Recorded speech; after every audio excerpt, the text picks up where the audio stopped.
Hello and welcome to the podcast. Guys, today we have an absolutely killer talk with Wake Forest's Director of Athletic Performance for Basketball, Ryan Horn.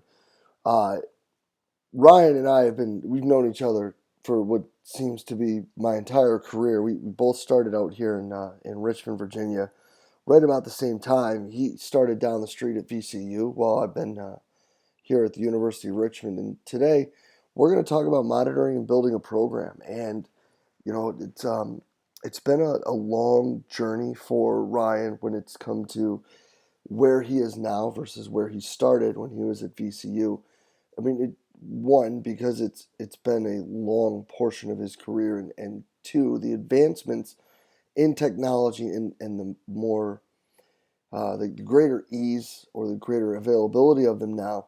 But he gives a really awesome step by step as to how he got started into it and where he started, the simple things that he did early on, and the things that he progressed with, and how he progressed going from Virginia Commonwealth to Tulsa and now to Wake Forest.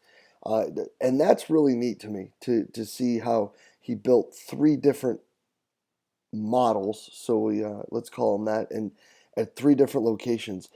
That's super cool. And then we get into some of the growing pains.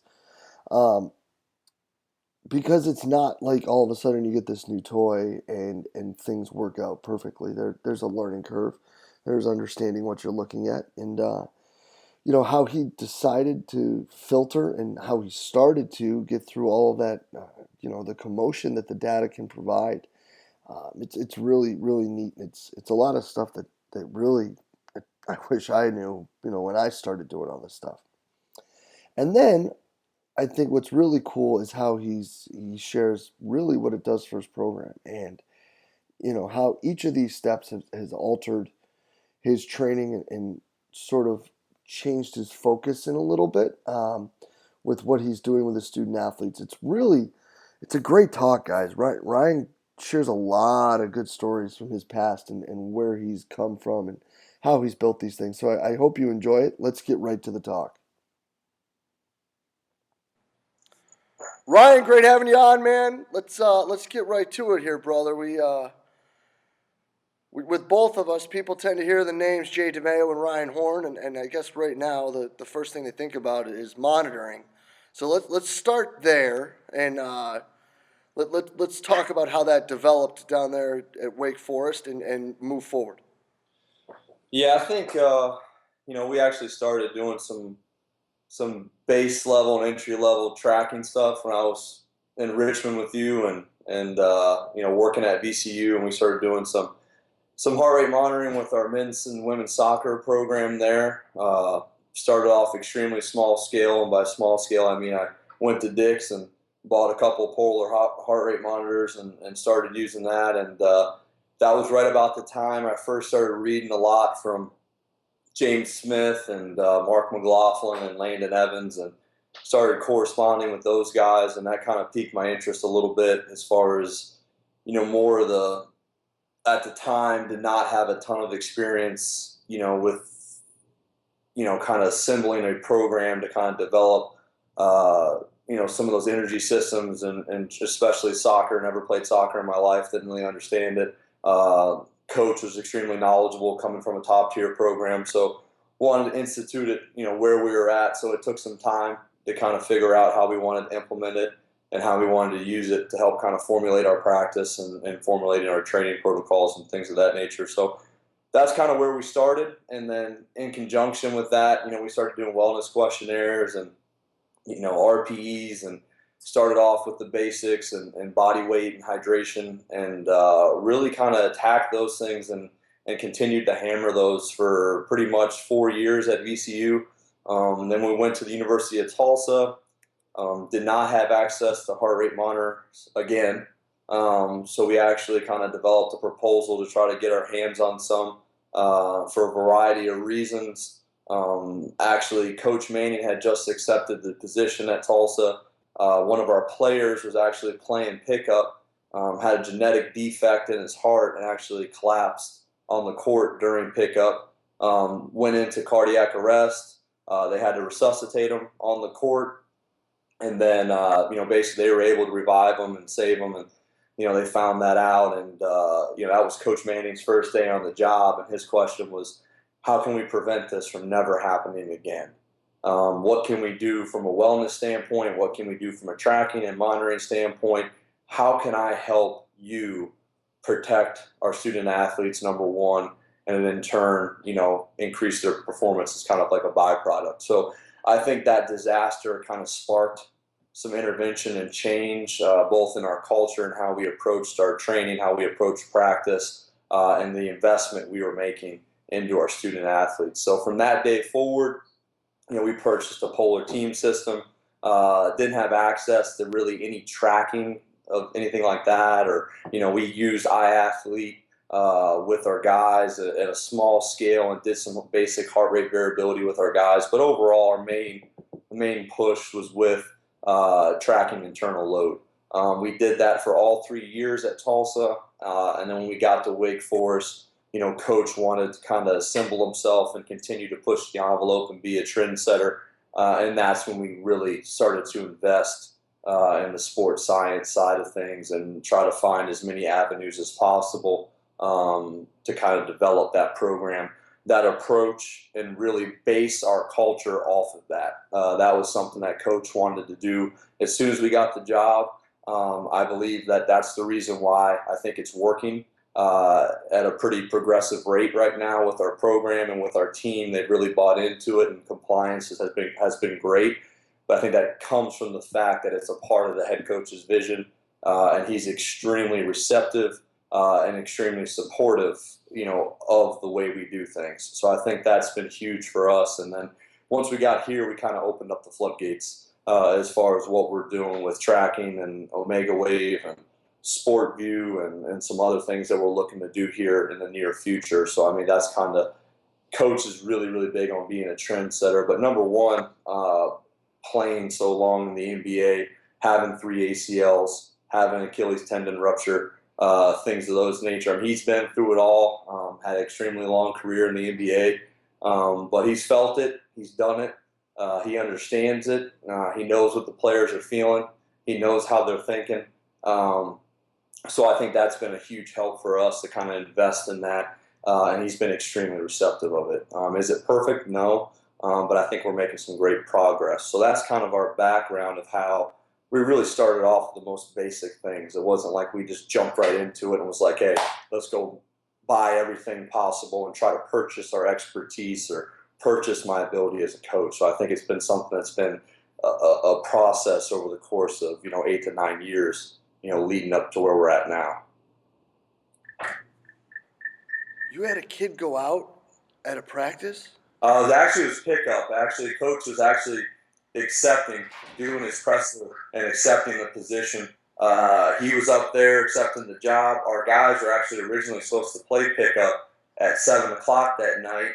It was a Friday. They actually bumped it up to 5. Luckily, the athletic trainers and everybody was still there. Basically, he was playing pickup. He had his first run of the day. Was fine. Guy said he came over to the trash can, sat on top of the trash can, was getting a drink, and then just collapsed. So then the players ran into the weight room, which was right next door to the practice court, ran in, the kid went down, they're screaming, they're yelling, they run inside the training room, they break out the AED, start doing the whole process with that and the standard operating procedure, bring him back, and that was Holy it. Shit. And then, yeah, so it was a pretty, sobering experience to see that, understand how fragile that is. And I think sometimes we take for granted, what the cost of doing business is and what the risk is and what we do, not only from a availability and a durability standpoint, but also from a bigger picture of really looking at, like, we have a lot of responsibility. And it's a very serious endeavor, and it can all change, like that. We're doing a basic, running up and down, 75, 80%, playing the standard pickup game that our guys do every single day, and to have that happen, I think that's something, and Coach still says that to this day. Like, we were actually discussing it at breakfast this morning, and it came up again. He's like, that changed me forever. It changed my life forever. I bet. One practice, one day, one activity, one station, one drill isn't worth that. So I think that just kind of gave him a different, scope of what we're doing, how we're training guys, our standard procedure for assessment and testing evaluation when guys come in. They're getting echocardiograms and cardiac screening and full medical history. I mean, the coach is really trying to get ahead. Nobody can train or practice or do anything until they go through the full battery of tests to make sure they're physically fit and ready for, to kind of report for duty, so to speak. So it was a scary experience, and it's definitely had a long-lasting impact on our staff and on myself. And we share that story with all the new guys that come in, all of our staff, interns, assistants, whoever it may be. We remind them of what you're dealing with, and that and it's something that for us, we weren't controlling at the time. But when you're looking at training guys and running them and preparing your guys to understand, have a very, very thorough understanding of what you're doing, the methods you're implementing, and what type of physiological stress and load it's going to have on the athlete, because one wrong decision can affect you for the rest of your life. So Yeah, and the worst part with this is this really wasn't, quote, one of your guys yet. This was like about to be one of your guys. Exactly. Yeah. Holy mackerel. Yeah. Hey, welcome to Oklahoma.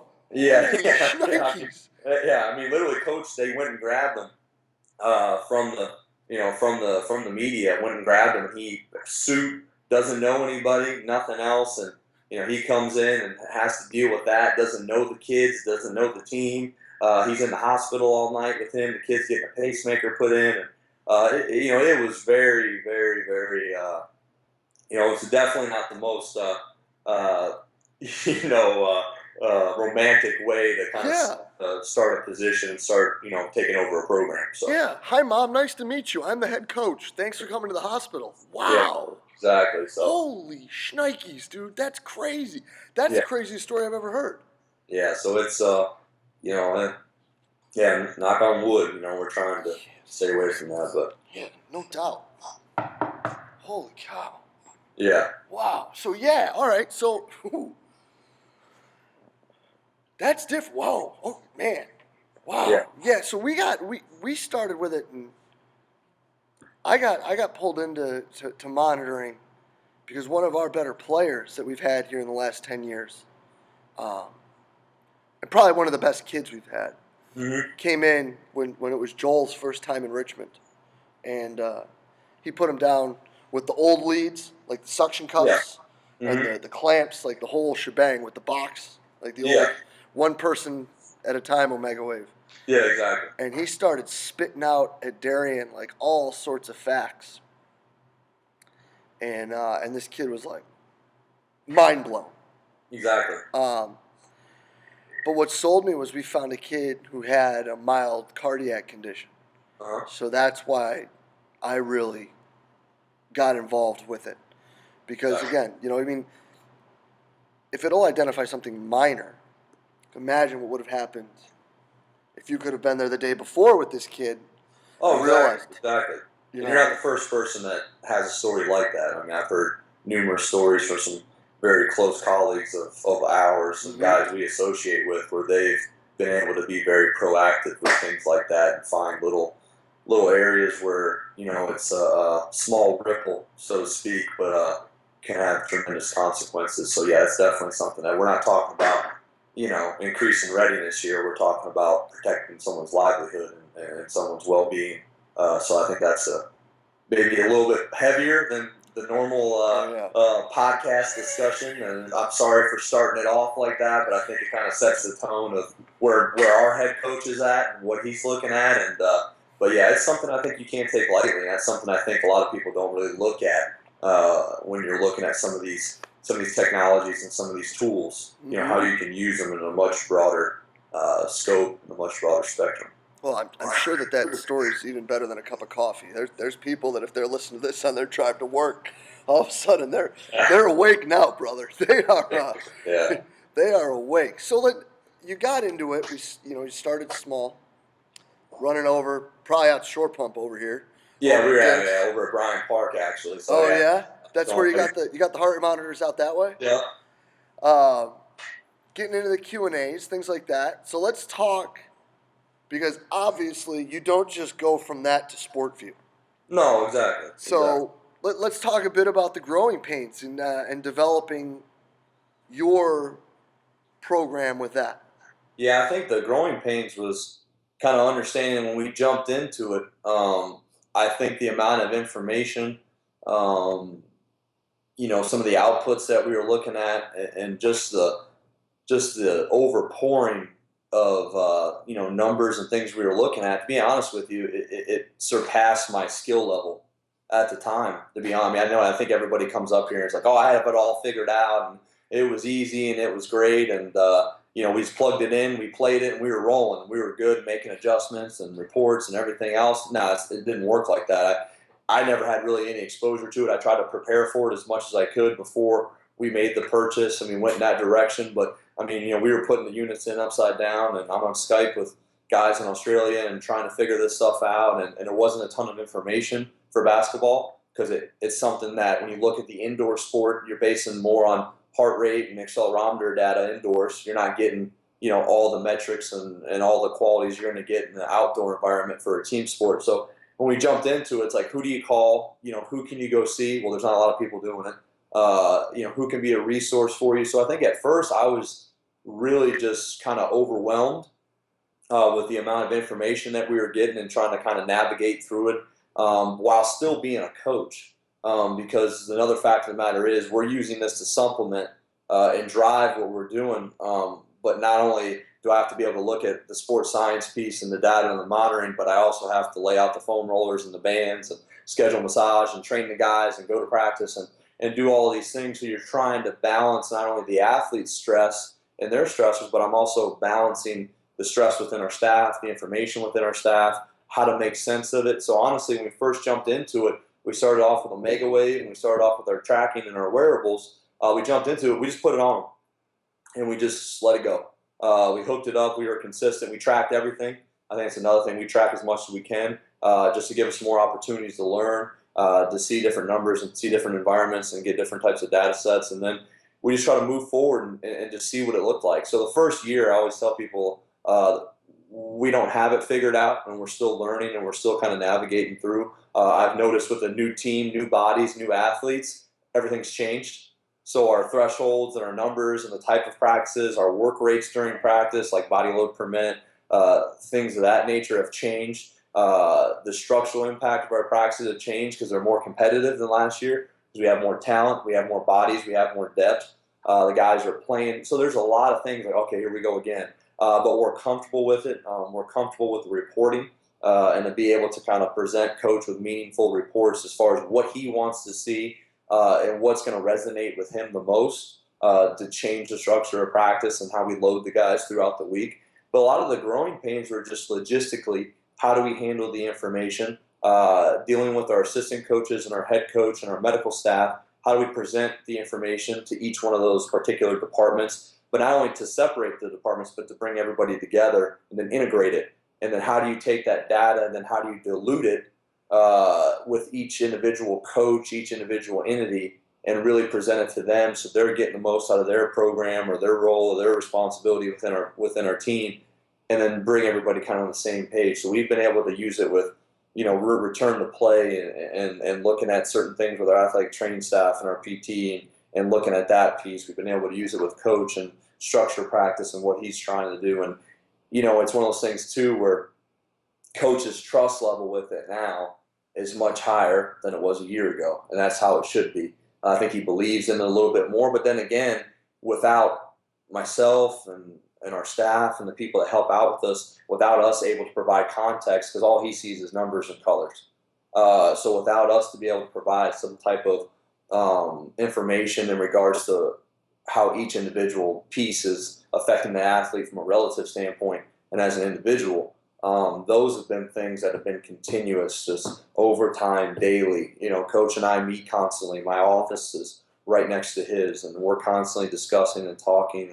But at the same time, it's one of those things where we invested a lot in the monitoring and tracking. But at the same token, we can't lose sight of the intervention strategies as well, and having the resources we need to feed the kids, to recover, with massage and soft tissue work and supplementation and food and getting a training table up and going and supplementation and things of that nature. So it's like you have the information, but then you have to have the skill set and the expertise needed to really not only see the trends and to see the things that need to be trained or be adjusted, but also too, how the hell do you fix it, and and what are you going to look at and what are you going to do? Because the athletes still have to train, they still have to develop, and we talk about it all the time.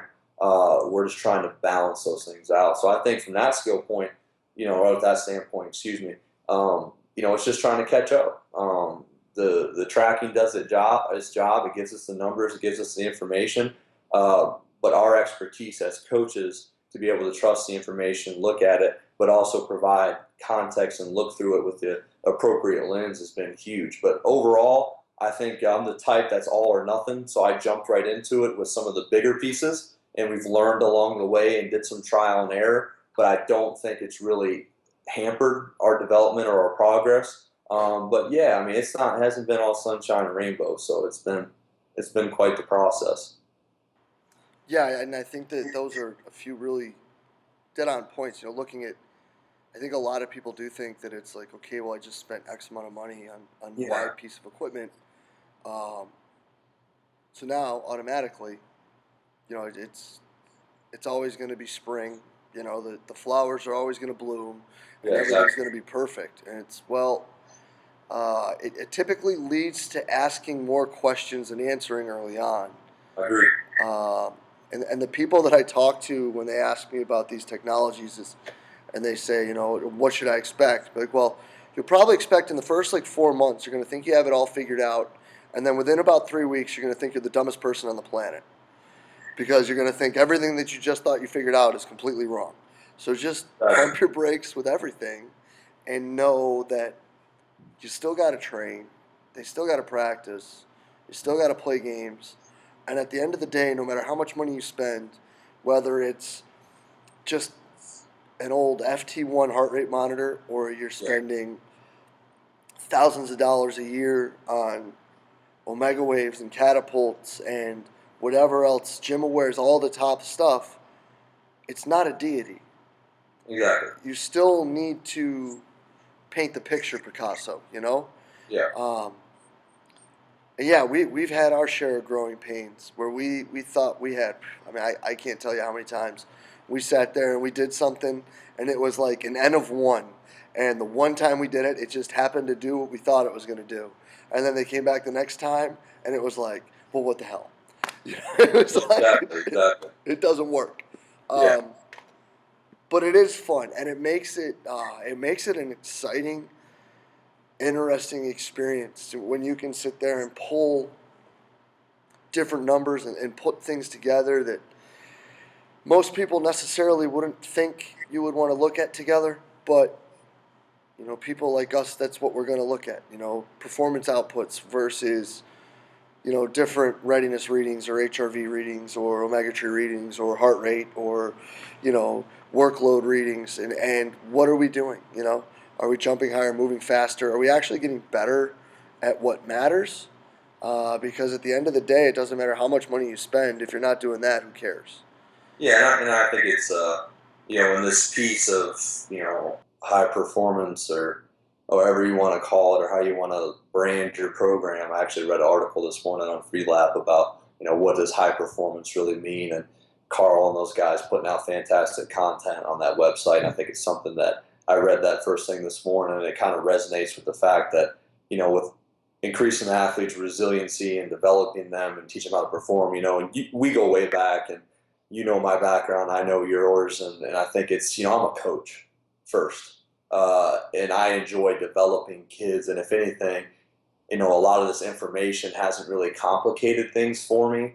It's kind of helped me have more of a minimalist type approach as far as eliminating some of the things that was fluff, eliminating some of the things from a structural loading standpoint that really was just wasting the athlete's time, was more catering to my ADD as a coach and the novelty piece and things of that nature. So we were looking at our program of kind of stripping things down. I think it's made it much more efficient as far as what we were doing, and we've had results that kind of been able to, from a physical standpoint, to kind of support some of those things that we've done, and that's helped kind of generate some more buy-in and compliance. But for me, I mean, it helps us as a staff be more informed.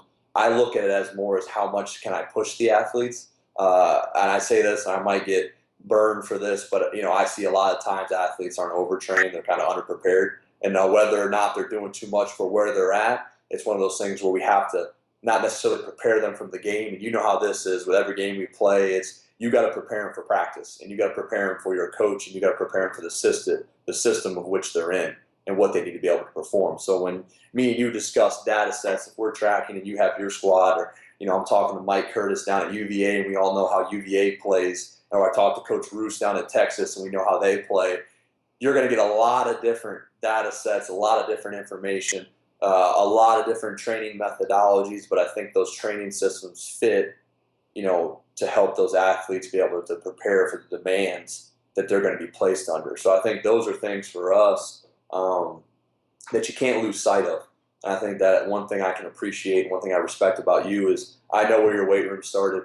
I know what it looks like now. I know what teams you had when you first got there. You know where I started, and we were kind of close when we go in. So to kind of start at that standpoint and going to the first seminar you ever put on and seeing that, and yeah, we all remember that in the classroom and doing that and the Skype and just putting that all together, and DJ Bognar and coming over and training and doing everything. And that was back in the time where all I wanted to do was train myself, and everything else was an afterthought. So we've all came a long way with that. But I think I think right now we're still losing sight of you got to train and you got to prepare these kids and you got to develop them.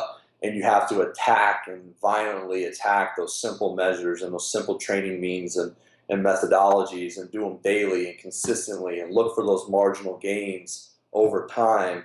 When we look at this long-term athletic development model that you look at and I look at, and what we're trying to do, you're not getting one and dones every year. I'm not getting one and dones every year. So we're having some time, hopefully, to kind of take these kids in. And and everybody always says, man, how do you train basketball players? Well, a lot of times with the basketball players, and we talk about this all the time, it's just they haven't been exposed to this type of training and this type of structure and environment. And they are what you tolerate and what you emphasize. And I extremely enjoy training these kids, but when they come in, it's always funny when you use the tracking and use the monitoring, you're looking at these tools of, really how overworked these kids are when they come in, because their physical development and their base level, that pyramid is so upside down as far as their high skill. They play over 100 games a year in AAU. They already come to college with college mileage in high school. And then they get to college and they're playing, up team games. We're spending 95% of our year practicing, playing, and competing. You look at football, you're spending roughly 60% of your year prepping. So there is no off season, there is no in season. We just have times where we do more and times where we do less. So I think from that standpoint, it's an interesting beast, and it's something that you and I juggle. And I think every conversation we get on the phone or we Skype or whatever we do, it's the first 15 minutes of the conversation, and it gets it all out there. But I think we're continuing to move forward and move forward in the right direction. But I think this summer, for us, from a prep standpoint, has really opened my eyes to a lot of things, and we discussed that in our last conversation last week when we touched base. And it's fun, man. It's keeping us motivated, and it's interesting to look, at some things we did this summer from a training standpoint, and realize, some mistakes we made in the past and some things we did that weren't necessarily wrong, but might have been misguided or misdirected just based on, what we're reading and what we're doing and trying to do the new best thing and change everything and reinvent the wheel. But I think that right now we can't lose focus of, what we're actually trying to do and what our actual job is as far as increasing availability and developing these kids. But yeah. Yeah, totally, man. And I think that it's really, the whole idea of them. There is no off season. I mean that whole cliche thing of like basketball never stops. It Uh, doesn't. Nike's right. no, yeah, they ain't fooling. I mean, they ain't fooling around with that. I mean, Yeah. it doesn't. It's going. I mean, and we talked extensively like about the summer. I mean, And it's almost turned into the point where I just look at it like that's their skill time, man. Where we're just, I'm backing way down, and we're teaching them everything again. And because, like you said, these cats do so much, and they come in with such an inverted pyramid that they do get a lot from the general and understanding and learning. So it's almost like marginal gains come very easily because you're just teaching them how to do it. Exactly. And then restructuring their body isn't the right term, but I think you know what I mean with like how they move and Oh, teaching exactly. them Yeah, just like exactly. Yeah, general like elasticity. Some of yeah. these kids like they play so elastic, but you ask them to bounce and they look like a cinder block. Well, And yeah. I mean, they can it's jump 45 inches up in the air and they can't skip, right. or they Yeah. can't balance on one foot, and they're all gas, no brakes, and they don't know how to run without a ball in their hand. You look at these athletes and these systems, whether you're a certain team that gets up and down, or you're pressing, or you're more linear dominant, or you look at teams that are utilizing more ball screen actions, and defensively they're more in the lateral plane of work as far as slide inside. So you look at all these different skill sets of, and one thing we look at in our program is what is our athlete profile? What do these guys need to be able to do from a biomotor and a bioenergetic standpoint that will allow them to basically thrive in our system? And I think we've had to, in the ACC, we've had to look at that a little bit more as we developed from our last job to this job, where we were a guard dominant team. We pushed the ball.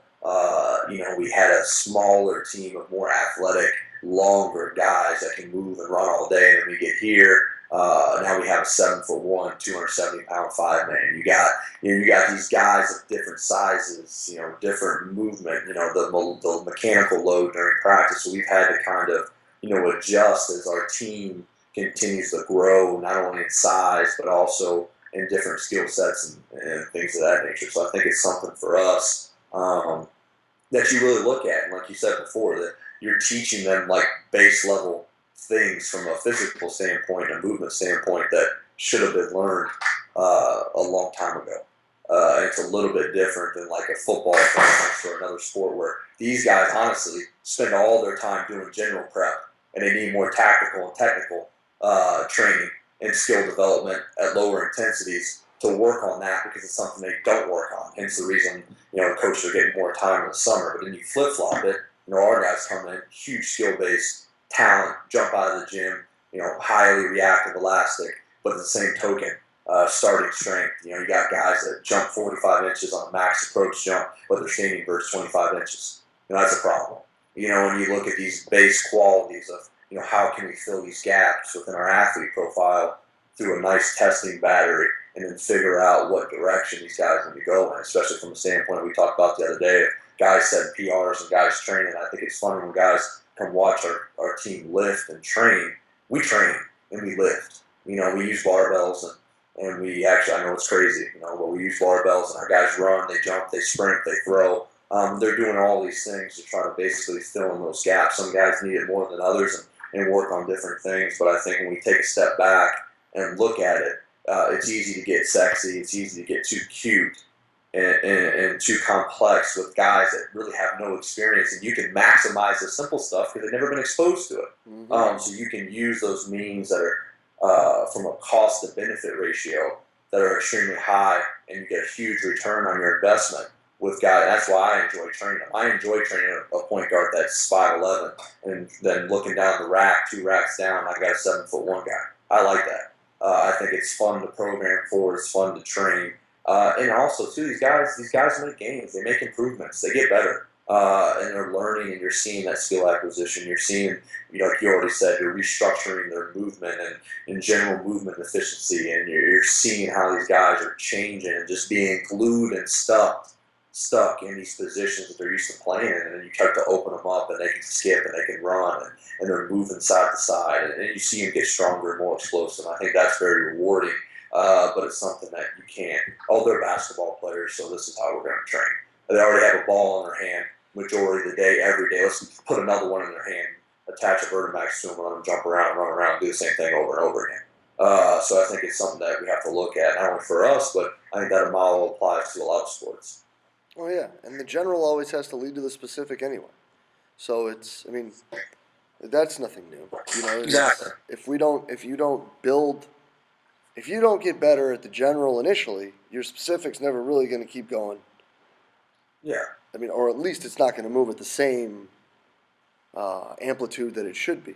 That's old Louis Simmons saying you can't shoot a cannon out of a canoe. Yeah. It's like one of those things where you look at it, and I think it's, we as we discuss it, and I look at our summer program, I think guys are always talking about being fresh and being recovered. Well, if we're not stressed and we're not causing, with our stimulus that we're placing on the guys, we're not, putting them in a fatigue state in the summertime and causing those adaptations, whatever quality you're working on. You can't be afraid to train these guys, and you can't be afraid to develop them at the right times and use some of those modalities if they're allowed to from a structural standpoint and they can handle it.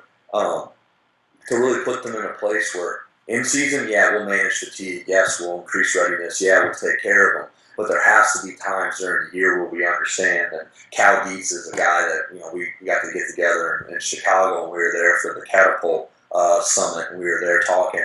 And I love talking to Cal because Cal said you got to crack a few eggs to make an omelet. And I think when you look at him, there's times a year where you're using the data, you're using the tracking, the monitoring, not to make you soft or not to make you more conservative, but knowing how far you can push.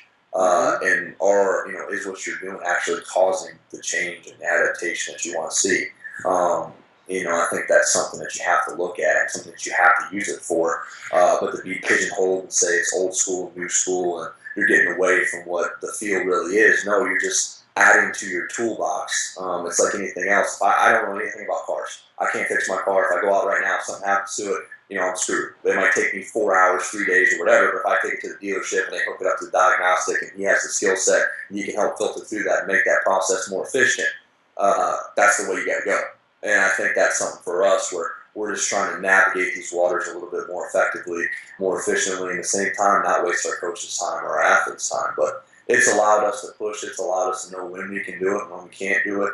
But I love it just because I can see, what's happening, and we can go from that standpoint. It motivates me. It keeps me honest as a coach. We're tracking and testing and looking at that. I don't want to hide. I don't want my athletes to hide. If there are things we need to work on, like year one, we didn't get much faster. Our standing versus some testing that we were doing didn't improve. Our guys weren't strong enough. They weren't developed. There was a change in training philosophy and training regimes. And I think for us, the first summer, yeah, from a culture standpoint, we made some gains and we taught our guys how to train and how to approach, the daily blue collar, mindset. We wanted in the weight room and on the court. But from a physical standpoint, we lost a little bit because we weren't able to really focus on those things. And this second summer, we came out of it much more positive, and actually changed some of the things that our data showed us and some of our tracking points with speed and vertical jump and some of our testing that we were doing from a general standpoint. And that's what we are going to weigh on for some of our performance metrics because that's what we can control. That's what we can test a little bit more frequently and know if we're making gains in what we're doing. Yeah, no doubt about it. And it comes back to the idea, and Eric has said it before too, where the whole idea with this is not to, at the end of the day, do less. It's to make sure that you can do more, but you're doing more at the right time. Exactly. And you can, the one thing that we've found is we've been able to, by kind of, I don't know, is Chris's term going to stick? Are we going to call it fluid periodization? Is that going to be what we term it as? Whatever you want to call it, whatever makes you happy. Yeah, well, like you're fluidly, whatever makes sense to you. I try not to bog my mind down with fancy terms anymore. But however we fluctuate the week. When I was young, I liked to do that. Now I'm a little bit older. I think a little bit more mature. I just focus on the task at hand. I don't really care what it's called anymore. Yeah, well, when we look at it, yeah, exactly. And it's like whether Monday's a high day or not. Yeah. High may be a relative term, and it may not be as high for me as it is for you. Exactly. But in the long run, that may be what ends up being best. And that high day may be super high for you that day. Yeah. And I think we've seen, these older cats that have been in the system for a while. are able to handle higher loads and get through things quicker, and all of a sudden it's like, all right, we got in what we need, and now it's kind of like their time. Like, what do you need? Like, what, if I've got you in the gym and you're one of my guys, like Horn, what do you think? Like, all right, so we got through what I think we need. What does Ryan Horn think he needs to add to his game?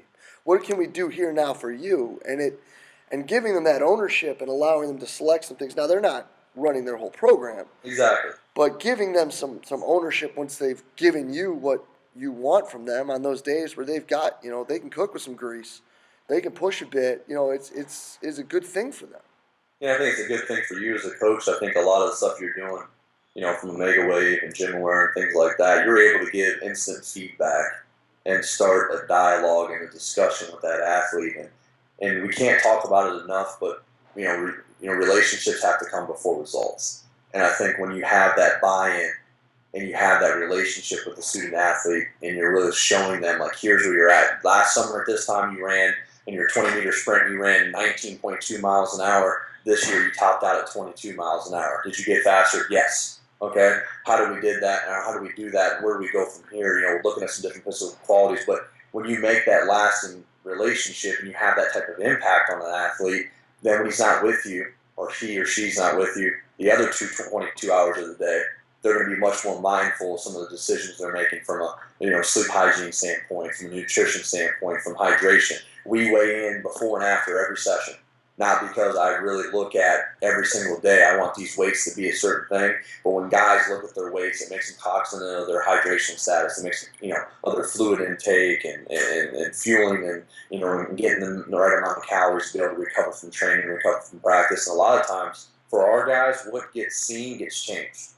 And when they see those numbers or they see themselves stacked with the rest of the group of where they're at, it's a motivator for them, but it's also something tangible with this generation of kids that are tactile learners. They want it now. They're results driven, not process driven. You're looking at all these different things, and it's able to have a much more productive conversation with these kids, and then in turn increase that compliance and buy-in. But that's where your expertise and your ability to pretty much disseminate the information within your group. And I think Eric had a comment about he wants little coaches. He's trying to educate these guys and want coaches around him so they understand. Baylor does a fantastic job of it as well, of educating their student athletes on why we do what we do.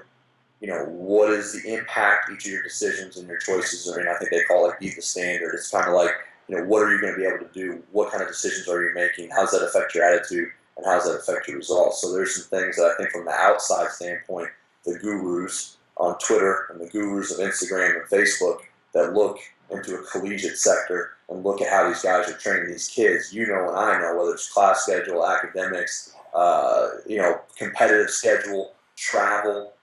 You're at a very academic prestigious institution. I am as well. We don't have 15 anatomy classes. We have 2. So our guys have these schedules where they have blocks from 7 to 9. Why do you wake your guys up and train them in the first thing in the morning? That's all we can do.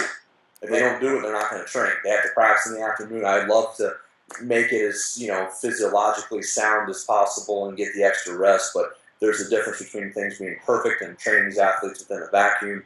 In a professional setting, it's not perfect either, but then when you look at the collegiate sector where you're having to look what's optimal at that time and then be more dynamic and fluid, what you already said with your fluid periodization model, but be more fluid with what you're doing, how you approach it, how you move forward. But I mean, it's definitely every day I wake up and it's what are we going to get today, and what are we looking at, and what's hanging over. So I think it's something that definitely has to be considered.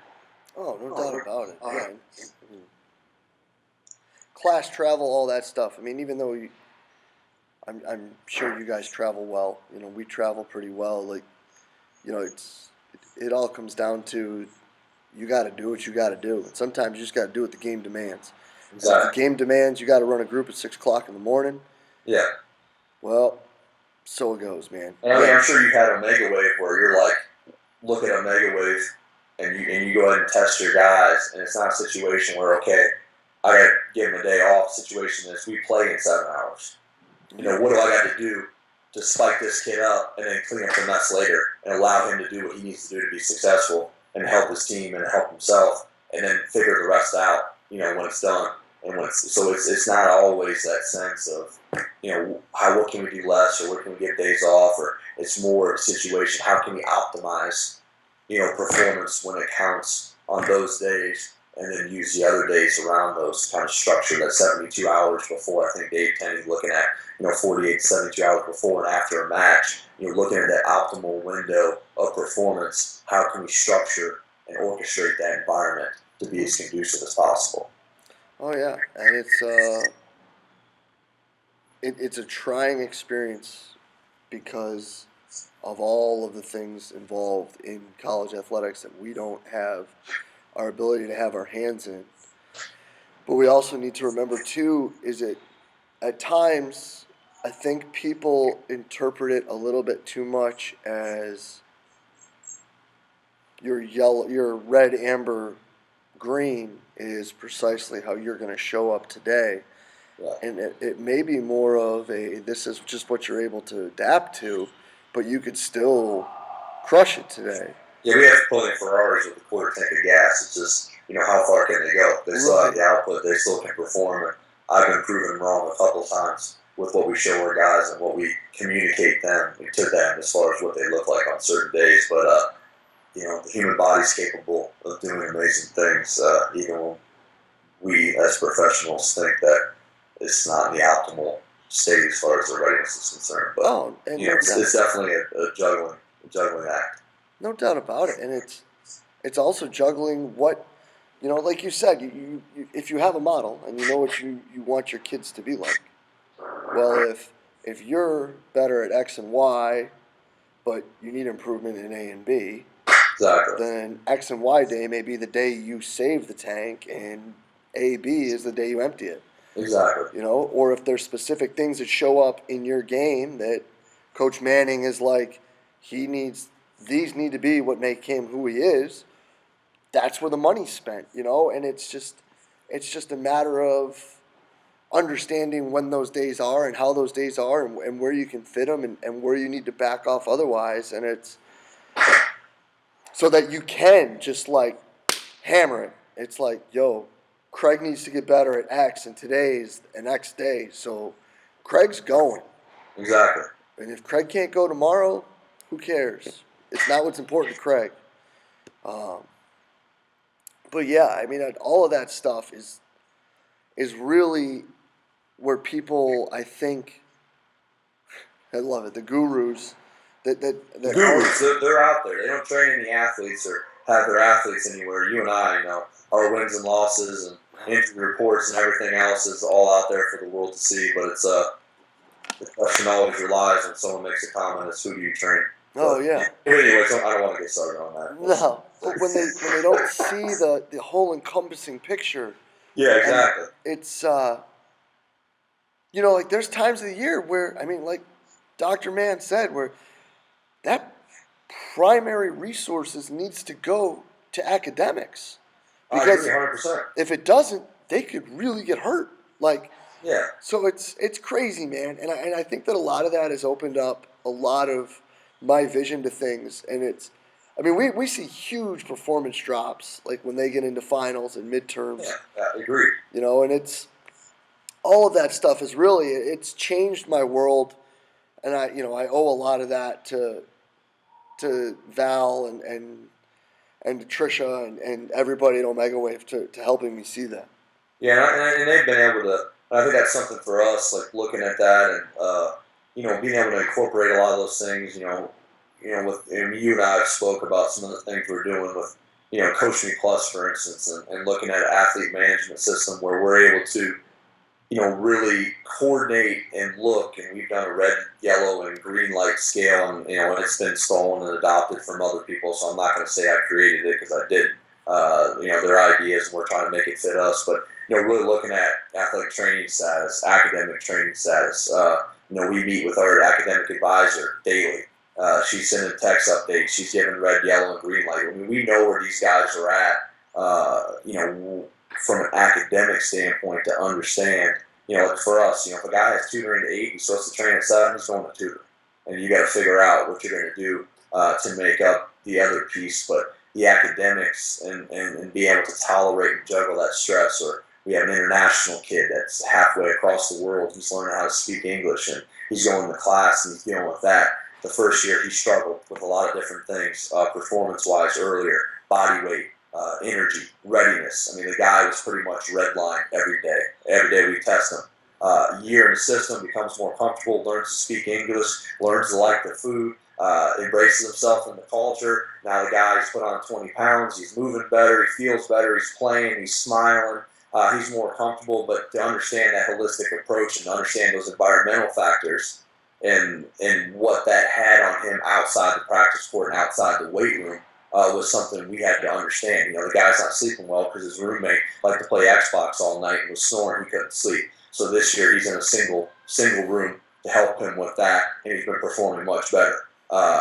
So there's little things like that where you're getting to know these kids and you have a relationship with them. But there's just so much, and the more I learn and the more we look at, it's just like we're still missing out, and we still have areas where we can continue to get better and see that big picture. But the same thing is we can do a lot of things, and we can say we do a lot of things, and we have access to, like you already said, and I'm not bragging at all. I mean, we have great support, but we have access to SportView and to tracking and to GymAware and OmegaWave, and now we're looking at some force plate stuff, and we have all this different information, and all it's really doing for me is to give our staff and our program one, and I know when this hasn't come up at all, is recruiting is big as well, and we haven't discussed this, and we don't need to go deep into it. We don't need to. But understand that as well when people see that from the outside. And I've had this discussion with Carl a couple of times of, well, do you really need that? Well,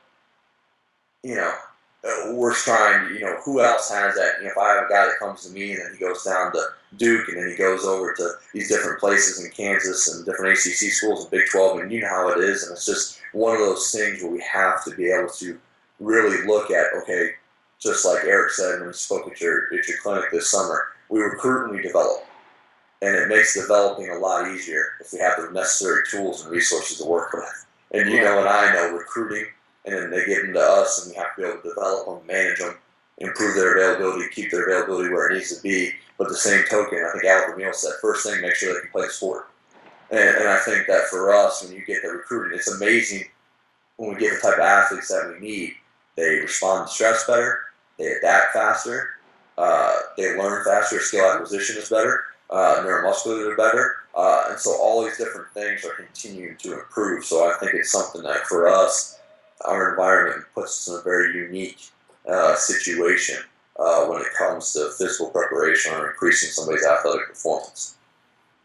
Yeah, no, I couldn't agree anymore. And if we get into the whole recruiting talk, we might be here. We don't have to go there, but it is a part of the game. So No doubt about it. If anybody doesn't work in the collegiate sector, believe me, you have a master's in performance, but you better have a bachelor's in some type of sales or business, because you got to be able to highlight yourself, highlight your program. At the same token, I think it's and I think Carl's always speaking about this. Carl Val's always speaking about transparency and what do you actually do. And I think that's something for us in our program. We have open doors. We allow coaches in. We're extremely transparent. I'm extremely transparent. I'll share anything with anybody because you don't do what we do. You don't have the kids we have or the program we have or the staff we have. But I think that's something in our profession. It's easy to hide behind certain things when in reality we would all be much better served if there was a sharing of information in a way that was honest, that helps develop everybody from the top down. And your mentors, and I know my mentors, and who we've worked for and who we've been with. I think it's very important that we all pay it forward and understand that. I think it's funny we don't see, Nick Saban, on Twitter bashing, what Harbaugh's doing at Michigan. They don't have time for that. They're focused on improving their team and getting better. You don't see surgeons and doctors bashing each other. But then when I go on Twitter, Instagram, Facebook, and I probably shouldn't be on there as much as I am. I should probably get away from it. But, as a profession, that's another discussion in general. These podcasts, the things that you're doing. I think your clinic that you run, this past clinic that you put on in July, I think it was. I can't. All the days just kind of string together right now. But I apologize. But that was probably the best seminar I've ever been to. And not for the fact of the content as far as what people were saying. It was that it was such a great collection of like-minded individuals, but also individuals that had enough confidence and enough honesty and trust in their abilities to challenge each other, to ask the right questions. Well, let me see what you do. What are the numbers? What are the results? What are you actually doing?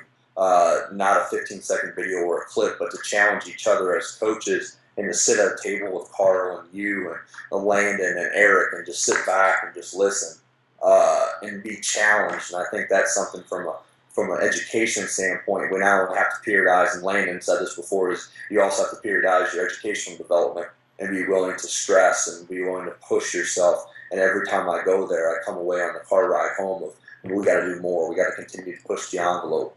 We have to continue to network and do those things. So I think it's something for you. Before we end this whole thing, I just want to thank you for continuing to put that information and seeing the change that you want to see. And I remember me and you used to go eat dinner with DJ, and we'd be out there talking shop, and you were doing some different stuff that you're doing now. And I was making field hockey players box swap with chains and bands because Louis Simmons said it was cool, and I was doing all that stuff. And it's funny how far we came, but we were having those discussions, and it's funny how those things continue to come full circle, because I think at that point, we're so eager, we're so hungry, and we're trying to push the profession. But I think it's something for you to continue to put out these podcasts, to put on the seminar. Those are ways we can increase our role, increase our worth, and continue to push our profession in a direction that's honest, a direction that allows us to serve our student athletes a little bit more effectively and at a higher level and a much broader scale within a department. And with athletics, where you're not just the guy that always wears shorts, that has a beard, and that can train guys in the weight room, in your case, a shaved head. But you're able to do those things. So I think it's something we have to continue to do that. And I think people should thank you a little bit more for seeing something like, what, I don't like the way it is. I'm going to be the change I want to see in the profession. And we're not perfect. You're not perfect. You can call, you said it before, they think monitoring or technology, just because I can buy something doesn't make me that person. I just have I'm blessed and grateful to have the opportunity to have access to some of these things, and we've had to work for it. This is not something that's in our budget. We've had to go out and get these things and get it done.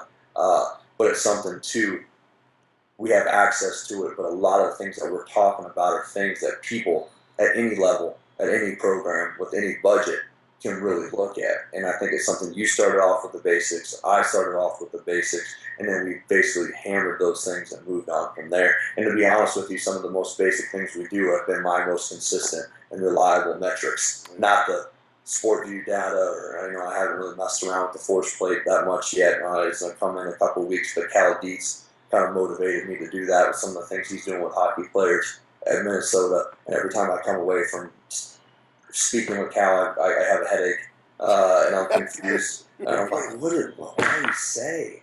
God, dang it. Then I watched Carl's thing you posted, and then, Cal's talks 1,000, miles a minute. He's spitting out words, and you're like, what does that word even mean? He's talking about this and that, and I'm like, I'm stupid. And then you got Carl coming on, and in the last podcast you posted, and he's talking about all these different technologies and these different things you can use. So it's just, learning what your role is and then how to implement that in your program as flawlessly as possible. But there would be a time where you have to embrace the suck, because it's not always going to be perfect, and it's still not, and we're still working towards it. And we've had a couple cases where all the numbers look great, and then something happens. So it's not always perfect, but if we can continue to strive for that, I think we'll be in a much better spot. No doubt about it, man.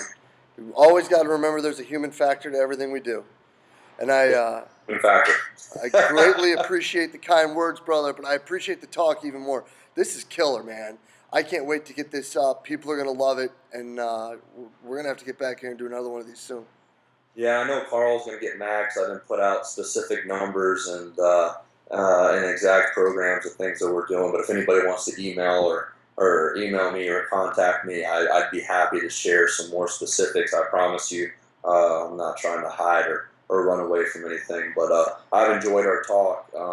I always enjoyed our discussions, and this for me is not anything that's uncomfortable, because it's something that you and I are able to do on a pretty frequent and consistent basis. And I think it's important for people just to hear these discussions. And I open the door up. Anybody that listens to this that wants to come by Wake Forest and visit our facility and see some of the things that we're doing, seeing if our numbers or data, some things that we're working on right now. We have some big plans for the future. We told you before, with the eccentrics and K boxes and some force plates and some other things we're doing with SportView. We're going to continue to push that and also get on some of the more research side of things and do some stuff there as well to continue to put some information out there. And we got to do a better job of sharing that information and continue to pay it forward just like you. And I appreciate you putting pressure on coaches to do that and put forth the same amount of effort that you are. So thanks again for everything. I hope someone gets at least one nugget from this. I don't know what it's going to be, Sure, but so we'll see how it goes. No, there's plenty, brother. I appreciate the time. Thanks a bunch, Ryan. No problem. All right, man. Have a good one. Yes, sir. And a huge thank you to today's guest, Wake Forest Director of Athletic Performance for Basketball, Ryan Horn. Some absolutely awesome information in there, guys. It's really neat to hear the story from how he went from just the basics and the small things and really the stuff that you would do pen and paper almost to where he is now with the monitoring and athletic performance program that he's built down there in Winston-Salem. Really, really cool to hear how it's altered, how he looks at training and how he's grown as a coach with some of these things and how it's helped him become better, and not just with the training side of it, but how he relates with his student athletes more. This is really an awesome talk. I hope you guys took as much away from it as I did. I learned a ton every time I talked to Ryan, so I hope you enjoyed it. And as always, you guys have any comments or thoughts, please leave them below. Questions, leave them below. Ryan is not a guy that's going to hide anything, so if there's any questions, fire away. He'll be the first person to answer them, and if he doesn't have the answer, he'll be the first guy to go try and find it. And of course, if you enjoyed the talk, which I hope you did as much as I do, please go ahead and share it on the social media outlet of your choice. And stay tuned, guys, because next week we'll have another guest here on the podcast. We will see you then.